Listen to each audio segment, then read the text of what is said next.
அங்கே போய் ஜாயின் பண்ணி கண்டிப்பாக அவருக்கு ஹெல்ப் பண்ணணும். நிறைய பேருடைய உதவிகள் வச்சுக்கிட்டு தான் என்னால் வாழ்க்கையை ஓட்ட முடியும். என்னோட அது வந்து மஸ்குலர் டிஸ்ட்ரோஃபிங்கிற கண்டிஷன்.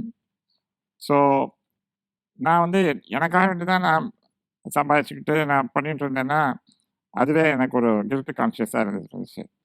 அஹ் எனக்கு வாழ்க்கையை எதுக்காக இப்படி நம்ம ரீட் பண்ணிகிட்ருக்கோம், நம்ம எதுக்காக எவ்வளோ சம்பாதிக்கிறோம், அதுக்கு பதிலாக நம்மளுடைய திறமைகள் வந்து ஒரு நம்மளுடைய சமுதாயத்துக்கு மாற்றுத்திறனாளிகளுக்கு பயன்படுறது எவ்வளோ நல்லாயிருக்கும், அவங்களுக்கு ஒரு மாற்றத்தை கொண்டு வரணும் அப்படிங்கிற சிந்தனையோட அவரோட டிஸ்கஸ் பண்ணிட்டு இருந்தபோது அவருடைய திங்கிங்கும் என்னுடைய திங்கிங்கும் they are matched. So I went there. அங்கே ஒரு 1 or 2 months இருக்கணும்னு சொல்லி பிளான் பண்ணி போனேன். பட் அங்கே போன திங்கிங்கும் என்னுடைய திங்கிங்கும் தே ஆர் மேட்ச்டு.